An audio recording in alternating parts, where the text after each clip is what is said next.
Welcome back to the podcast. And it has been a while, but we decided to do a little spooky episode.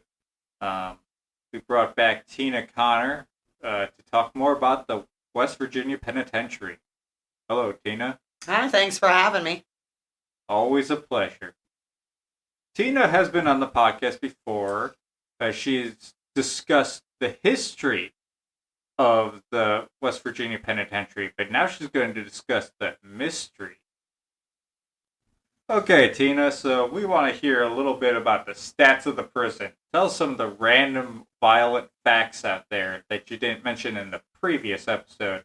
Or if you want to go into more detail for some of the other facts, feel free. Now, I think it's pretty well known that the West Virginia Penitentiary was shut down forcibly in 1995 due to violating the Eighth Amendment. It was considered cruel and unusual punishment. But once you dive a little bit deeper, you start to understand truly how dark this place was. For instance, the Department of Justice actually gave it the nickname Blood Alley for the amount of deaths that had occurred there. It was actually ranked by the Department of Justice as the third most violent prison in the United States. Now, the death records, unfortunately, were not kept prior to the 1920s. So all of these stats will be only from 1920 until 1995. Your guess is as good as mine prior to the 1920s. In total, there are 998 documented deaths on the property. 36 of those are homicides, quite a few suicides as well. That was one of the top reasons for death in that location, as well as the well-known executions. There were a total of 94 that took place on the property, the first 85 by hanging, and the last 9 by the electric chair that was built by an inmate and still sits in the gift shop to this day. I remember looking at that because I did the haunted tour earlier this month, and yeah, definitely looked like a chair that would kill someone. And that it is. Yep. It goes over a series of 3 shocks at multiple different sets of volts, and that will certainly do the job. Unfortunately, it did become quite the scene for spectators surrounding that chair who would have to be protected by body liquids. Well, that's a wonderful thing. So go into more details about some of the facts that you had before. I know you mentioned a few of the stories in the previous podcast. We want to hear more. Now, I suspect that there's quite a few reasons for activity at the prison, and plenty of stories that come from that. For instance, one of the first players I like to talk about in the storyline would be Warden John Peck. Now, he was the warden from 1885 until 1887, only a short 2-year stint because of this story. Now, he actually was known to invent torture devices to be tried and used on the inmates. One of his most famous was called the shoe fly. It was basically a large set of wooden stalks. The inmate is then shackled into those stalks, and a large water hose, think of what a fireman uses, is placed on full blast, approximately 1 foot from the inmate's face. This will not only basically waterboard you to death, but as well, they had a lot of problems with dislocated or completely removed jaws. Another device that Peck was known for was the kicking jenny, basically described as a wooden half-arch. The inmate would be completely shirtless, bent over that wooden half-arch, shackled by the wrist and by the ankles. Now, this is usually when either the warden himself or the assigned officer would take a thick leather strap, think about 2 to 3 inches. They soak that in either salt water or vinegar. Before the lashings, that will be placed into a bucket of sand, so it is even more abrasive. That will be thrashed on the inmate's back until what they described as the inmate's skin would resemble and rip like wet paper. This continued either until the officer was completely exhausted and could not continue, or until the inmate passed away, whichever one came first. Now, eventually, that comes to an end when the deputy warden, the Peck's second in command, if you will, he becomes the whistleblower. He is now becoming the target of John Peck's anger and torture, so he goes to the state to tell them what Peck is doing. Eventually, they send in an investigator who then finds some of those torture devices. The shoe fly, for instance, was bolted to the floor and could not be hidden. So they basically asked Peck to step down out of his position after 2 years, though no prison time was served. They eventually investigated and revealed that Warden John Peck had an average of 2 inmate deaths by torture per month for over 2 years. So that alone, even the staff that was meant to protect you, could have been your demise. What a warden. I mean, short term, and he definitely executed quite a lot of people. Oh, certainly. So any other random violent facts that you would like to bring up to the podcast? Anything else? Should we have a parental advisory? It probably wouldn't hurt. Parental advisory. She's going to go into detail. Now, I'd say there's a couple more key players in the story here, and these are the inmates that have quite dramatic backstories while serving their time at the prison, and it seems as though some of these gentlemen may be remaining on the property and interacting with our paranormal investigators even to this day. So we can't talk about the prison without bringing up William A. Snyder. His nickname was Red, and the leader of the Aryan Brotherhood. Quite a powerful player through different riots and through the penitentiary's later history. At one point, he was named as the most powerful inmate throughout the prison, not only controlling other inmates, but the officers and staff as well. November 16th, 1992, he was stabbed by a fellow gang member 37 times and asphyxiated on his own blood just below his bunk. Now, still to this day, that cell remains extremely active. A lot of people get disembodied voices, photography showing shadow figures around the area, a lot of cat balls and electronics that either are going off or will not work at all. But I will say that is probably, by reports of customers, one of the most uncomfortable locations, but yet one of the most active. So another major player in the storyline here would be Daniel Lehman. His nickname was Spider, and he was the leader of the Avengers Motorcycle Club, who was named to be the most powerful entity throughout the 70s into the mid-80s in the penitentiary. Mr. Lehman had been sent into the penitentiary for 2 life sentences, one for armed robbery and one for murder. He later becomes the lead inmate negotiator in the 1986 riot. He is basically the player that got one of the list of demands for the inmates. He basically talks Governor Archmore into constructing a new cafeteria to the inmates. Now, after that, because the staff and the officers see him as so powerful and controlling over the other inmates, he is then moved into a segregation unit where he spends 23 hours out of every day contained into his cell. He does get 1 hour of release for shower time, recreation time, and this is the one time when others can have access to Mr. Lehman as well. So he comes out of his cell one day, November 26, 1986, the same year of that riot. He is attacked by a member of the Aryan Brotherhood, and they put an 11-inch piece of metal through his eyeball into his brain.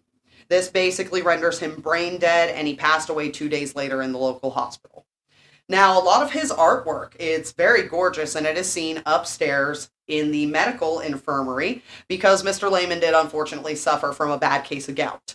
He would often find himself in that infirmary, and they would allow him to do the artwork upstairs. So although he was murdered in North Hall, it seems we get a lot of Danny's activity upstairs in the infirmary in the hospital area. Another area definitely important to talk about would be what used to be solitary confinement. It is a small hole in the ground underneath the main administration building, and that is where they would basically hold up inmates for solitary confinement. If you walk downstairs in the basement, you will find no cells. They were simply shackled to the wall, left in a standing position. Now, this does become unfortunate when you need to use the restroom. So you can imagine the types of conditions that those inmates are staying downstairs. Later, after it becomes a different room, it is changed over into more of a maintenance and water boiler closet. So they did allow one inmate to remain downstairs. Robert Daniel Wall called himself RD. Unfortunately, the other inmates often called him the warden's favorite snitch. Now, he has his own set of keys that he can come in and out of that basement area to be able to work on the water system, to be able to do maintenance in and out of that building. So he was a very trusted individual. Probably also why a lot of the other inmates didn't like him, because he was trusted by the warden. He had a lot more access. Also, his location, his apartment, if you will, it was very nicely set up for the warden. It had its own custom fireplace. So now imagine the resentment from the other inmates who are out in the winter cold chopping firewood to deliver to RD's fireplace when they don't even have heat in the rest of the building. Now, he comes to a fault October 8th, 1979, very early morning hours. 3 inmates travel into and break into his downstairs apartment. They attack him viciously, and so much so that he was nearly decapitated. He was not found till the next morning, when he did not show up to count, which was very out of character for RD, who kept himself very well behaved. That is when the officer goes downstairs to check on him, finds the grim crime that has been committed. Now, an interesting information about that spot is that 10 years prior, exactly 10 years, June 12th, 1969, we have listed on the death records an inmate named Bernard Griffith, who had died of what they listed as a fractured skull. Now, I don't know many times that you accidentally fracture your skull, so they were led to believe this was an attack. When you look into those records even further, it is discovered that the one gentleman that attacked both Robert and Bernard was the same guy, Billy Cremines. So it seems as though Billy had a good way of getting himself into the basement, and attacking multiple people during his time there. Wow. Quite some scenarios for the prisoners. That was the type of location that if you weren't a criminal, it taught you how to be one. Because you really truly didn't have a choice. At that point, there is no fight or flight. They've taken your ability for flight. So it's kill or be killed. Moral story, don't go to prison, people.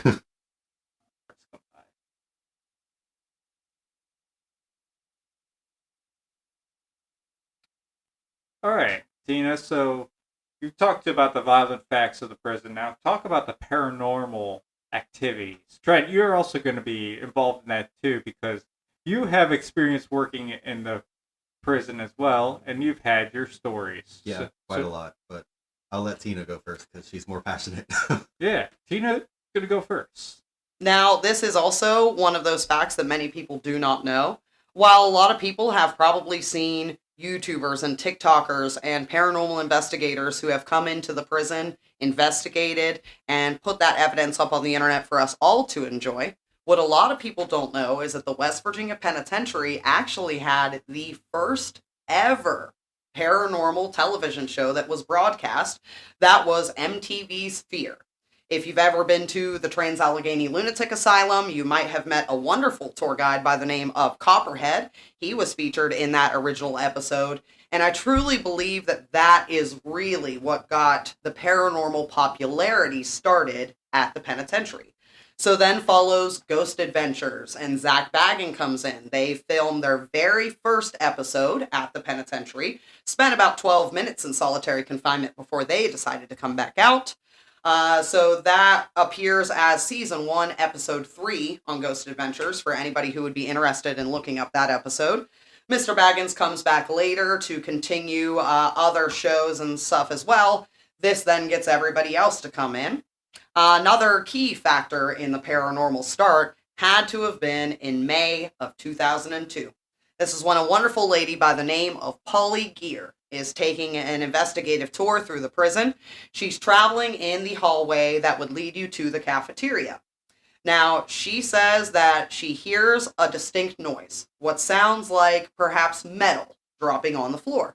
She thinks maybe she's dropped her own set of keys or anything like that. She looks around on the ground with her flashlight, finds nothing. But when she raises her vision, what she does find, in the cafeteria door stands the full-bodied figure of a man, completely cast in shadow, standing at what she estimates to be over 7 foot tall. So, thinking her eyes may be playing tricks on her in the dark, Miss Gear takes her flashlight, shines it at the shadow, and she describes that the beam of light passes through him, hitting the wall behind, and as well, the shadow seems to have an intelligent response, because the shadow looks down at that beam of light onto his chest, and then looks back at her. Now, Miss Gear admits that she was not very comfortable in the situation, as most of us could probably imagine. She starts backing up, and as she does, she snaps one photo down the hallway and captures that shadow figure on film. To this day, that is the depiction of what we ever so lovingly refer to as the Shadow Man. He seems to be a very large, thin shadow figure, likes to hang out around the cafeteria. Many suspect that it could perhaps be Danny Lehman, because he would have the freedom at times to pass through different areas of the prison, but as well, he was the individual that fought during the '86 riot to gain that new cafeteria. Unfortunately, he was murdered before he got the chance to ever have one meal inside.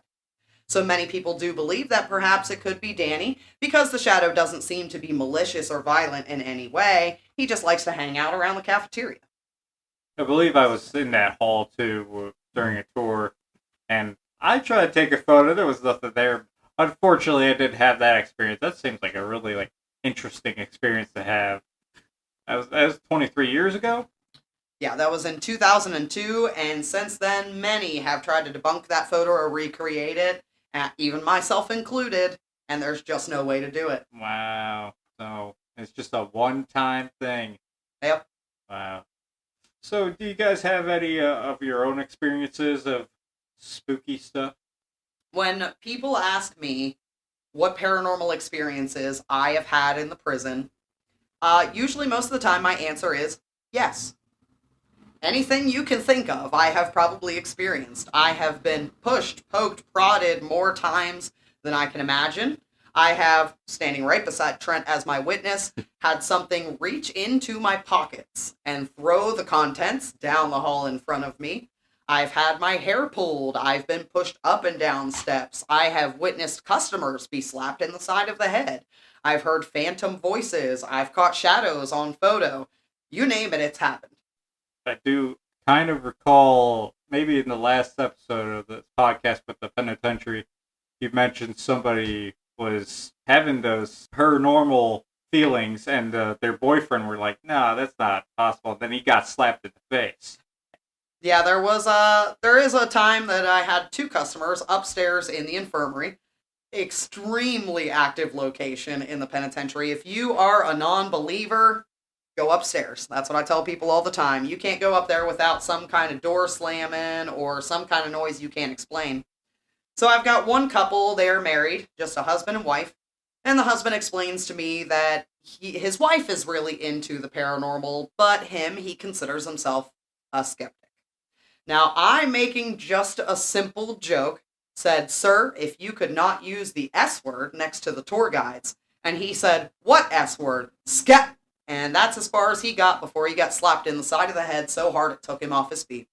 Followed immediately by his wife's laughter, saying, "And you said I was the one that was going to be scared." That was probably one of my favorite memories. Good, good. So what about you, Trent? You told me that you worked as maintenance. Yeah, I did briefly work as maintenance. I am not the maintenance type of person, but it was a whole lot of fun. But that is also kind of when I started to experience a whole lot of stuff over there. That was also right before I started to work in the gift shop, which also provided a lot of experiences. Probably one of my favorite experiences was actually in the gift shop. I was hanging up t-shirts, I was restocking, and I was the only one in the gift shop. The tours were all out. It was a relatively slow day, but we still had 2 tours going.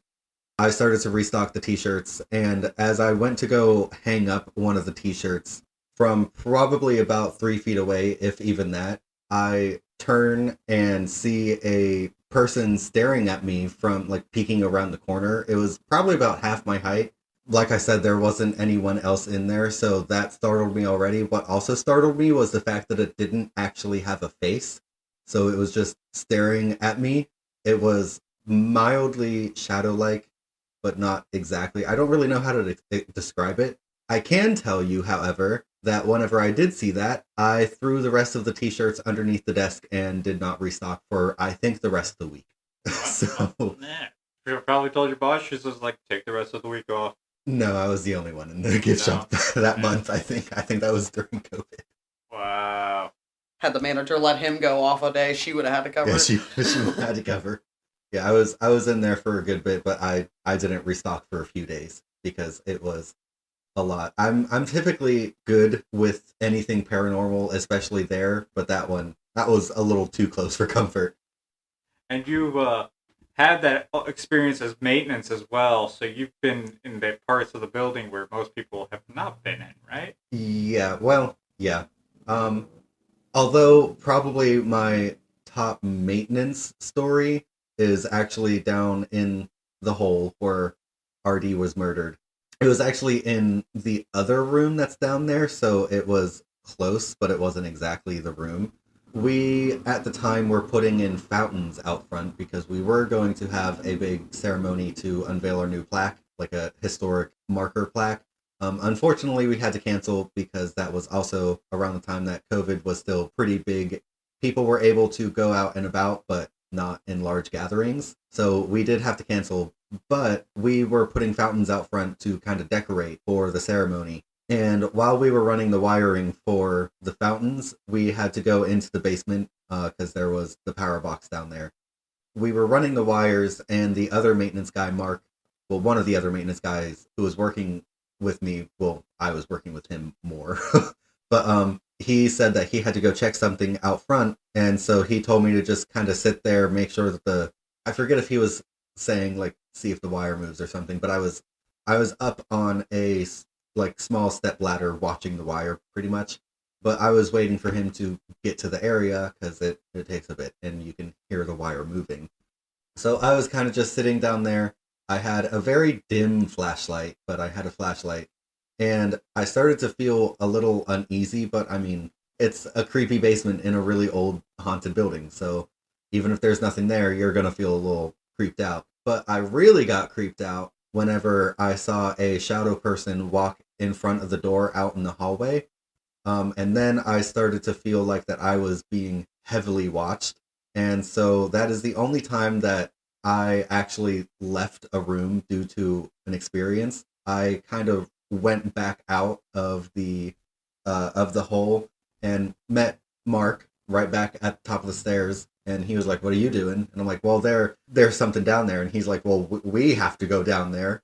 I'm like, "Well, we better make it quick." And then we went back down there, and then he kind of like glanced over to the side for a second and was like, "Oh, that's weird. There was a mist over there," and it was exactly where the shadow person had went to that he saw the mist. It was spooky. Something's amiss. Boo. One for the pun list. Yeah, I had to do that. Back to Tina. Tina, you got more stories for us? Oh, I always have more stories. Yes. Now, two come to mind in particular, because I feel like these are the two experiences that I truly have no way to explain. Now, the first was on a night tour. It is a public investigation, which basically means that all of these people have come together to investigate, but they don't necessarily know each other. So, just, two friends that go together here, 5 friends that go together here, but they are randomly throughout the building.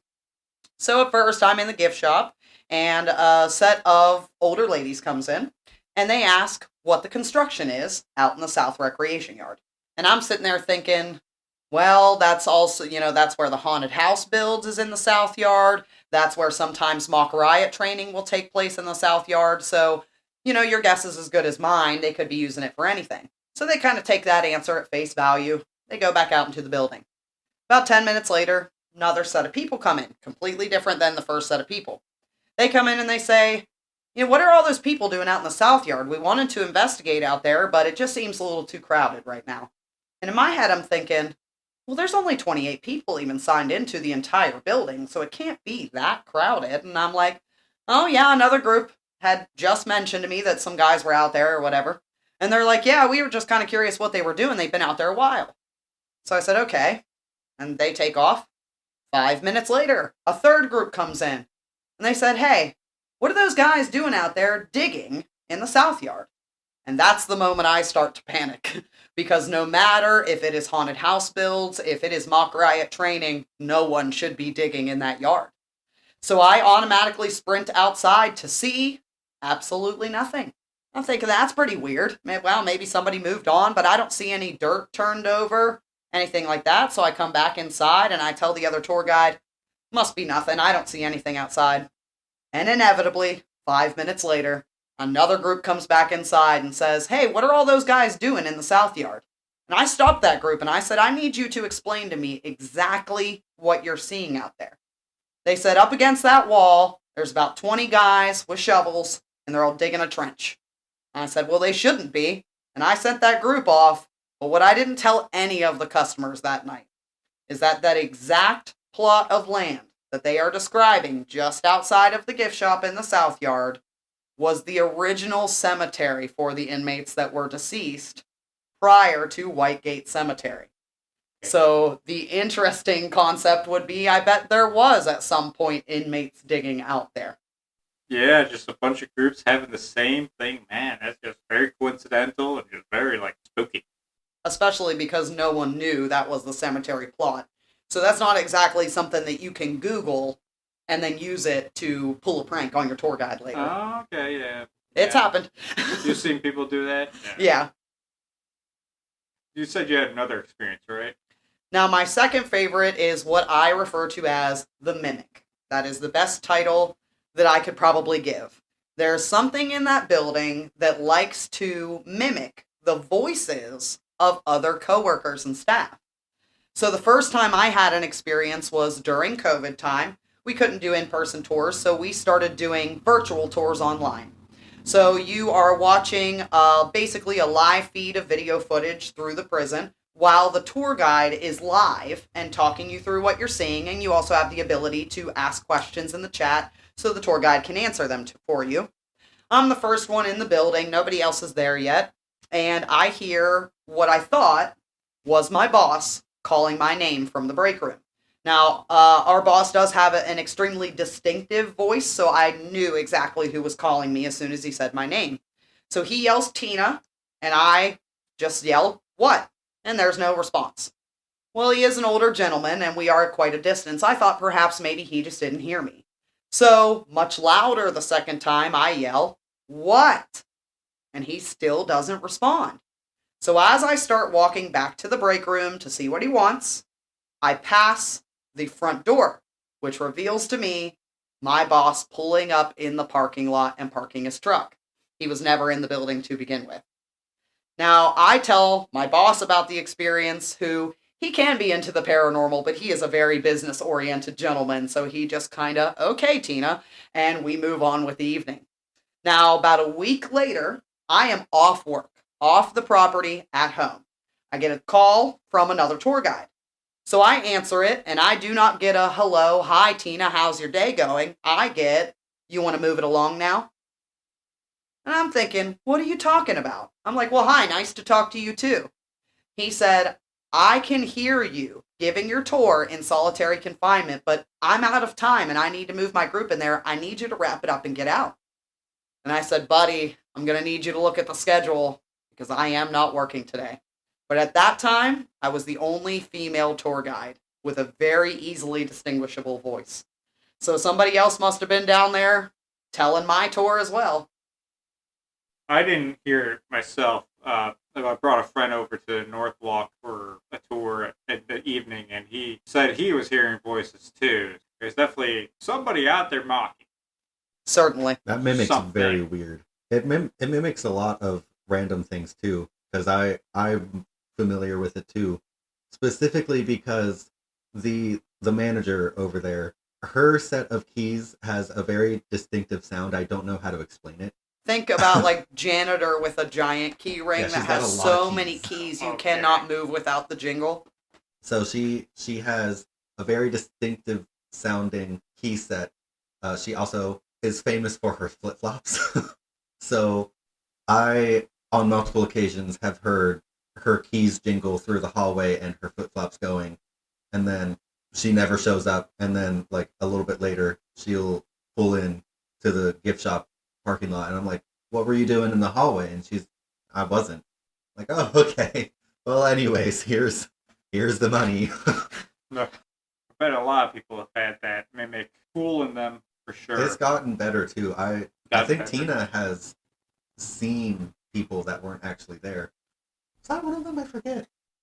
You were one. The distinct shape of your hair Yeah. is what gave it away. The other one was the same maintenance guy that Trent was referring to earlier, our bestest buddy ever, Mark. And he is classically known to wear this same denim jacket. It's very 80s of him, fits him well. He is distinct for that denim jacket. Well, I'm out in the South Yard, all the way as north as I can get, pretty much. And on the very far end of the yard, this is about a football field away, I see that distinctive denim jacket of the maintenance guy, Mark, and he walks behind a small shack that we've got out there. And I'm sitting here thinking to myself, well, there's nothing really down behind there. I don't know what he would be working on, but I didn't even really give it a second thought until about 10 seconds later when the real Mark walked beside me in the hallway. And I said, can I ask you a question real quick? Where were you about 30 seconds ago? And he returns with a location that was nowhere near where I saw him. But I know it was that denim jacket. So it went from voices to shadowy figures to actual figures. Definitely, It's evolving. it's evolving. Soon it will become one of those. It'll be like one of those movies where it's like, I'll see two Trents and I'll have to figure out which one's the real Trent. Which one's the real Trent? Just don't shoot me, please. Yes. I think that's how I'm gonna find out you're the real Trent. What year was Marshall County founded? 1835. He's the real one. Yeah, he's the real one. Unless the mimic knows Oh, no. the same date. Oh, Mimic knows all. oh no. We just taught the mimic now. We'll never be able to Now trick it. knows. Mimic, if you're listening to this podcast, No, you didn't. no, you didn't. Okay, so we'll go on to the advertisement. Now, we know the West Virginia Penitentiary, since that experience in 2002, has become more of the site for paranormal activity. And could you talk about like how that has progressed and how tours are nowadays with that? So tours did originally start at the prison while it was still operational. Very similar to like a Scared Straight program. You know, high school kids could come in and kind of learn why you wouldn't want to take your life down the wrong path. After the prison closed down, a lot of the now unemployed officers started giving tours themselves to keep that history alive. And that has eventually evolved to today where there is a multitude of different tours that you can take. You can join on with the historical day tours. A lot of people that are not so comfortable with the paranormal prefer the daylight in the building as they travel through. You could also take one of the paranormal tours, which runs from a short 3-hour tour that walks you through all the spookiest places, all the way up to an overnight stay where you and a group of people that you bring in can set up recorders or cameras or simply play the coolest game of hide and seek you've ever played in your life. Of course, during October time, you can't go without the North Walk tours. That is a very quick-paced 45-minute flashlight-only tour through the most notoriously violent and paranormally active locations through the building. And while you're there, you might as well get a ticket for the award-winning haunted house, the Dungeon of Horrors. There's a lot of changes this year, and if you've been through before, you definitely got to check it out again. See some familiar faces through those acting rooms and have a grand time. Might as well hook on the escape room if you've ever wanted to see if you could escape prison. Check that out. You can book those while you're already coming in for a tour. What an advertising voice. This is why we have her do all of our announcements. Yeah, definitely a good announcer. Carry on. Yeah, so at any time, a great way to experience the penitentiary would also be its surrounding locations. If you've not checked out Whitegate Cemetery, that's a cool place to look into, either historically or paranormal. That is basically the equivalent to a pauper's field. If an inmate had passed on the property and was unclaimed by their family, then they would be buried at Whitegate Cemetery. The active inmate work crew who works on the building still goes out and takes care of that property. It always looks in fantastic shape. Little bit of water you're going to have to pass over and get your shoes wet to check it out, but definitely worth it.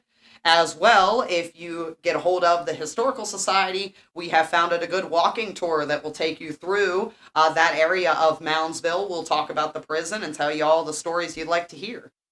2-for-1 advertising.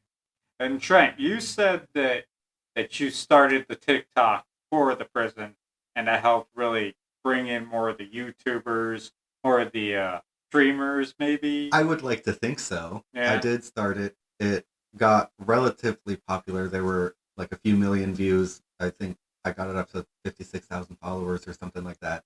And I don't personally remember a whole lot of YouTube interest before, but it's also just a cool building. So I would like to think that I did it, but I don't know. Yeah. I would like to think that I at least helped. But the building itself is pretty solid to draw people in. I think the knowledge of knowing that the penitentiary was even visitable or viewable, that push on the internet is really what got a lot of people to pay attention and then decide to create their own episode. So, of course, it starts with Ghost Adventures and those guys, but it's now evolved to Sam and Colby has been there. Those are fantastic guys. They made a great episode. TFIL, you can see a 2-part episode featuring my tour, clearly the best part of the video. But as well, if you look up the West Virginia Penitentiary, you'll find a lot of people have come to investigate on their own and oftentimes end up with that same paranormal activity that's been reported. That's really cool. And, I think you mentioned it on the last episode, but it has become internationally known. We've had people from Australia and just other parts of the world come to tour this penitentiary. You even have people from the Amish country who don't really have technology to see any of these videos. They come anyway because they love sightseeing. They love sightseeing. They hear the rumors. So that's really cool. The Amish love those dark stories too. They like to hear the history, but they like hearing the whole shebang. They like taking their kids in there and showing them, if you misbehave, this is what's going to happen to you. Right. Well, there you have it, folks. More stories, and stop by the penitentiary. They're usually operating from April to November, right? Yes. All right. Well, thanks, Tina, for stopping by again for this wonderful podcast episode. Thanks for having me. I enjoyed it like always. Yes. And I'm Tanner Skim. Trent Dayton. And this is Marshall County Memoirs. Thank you.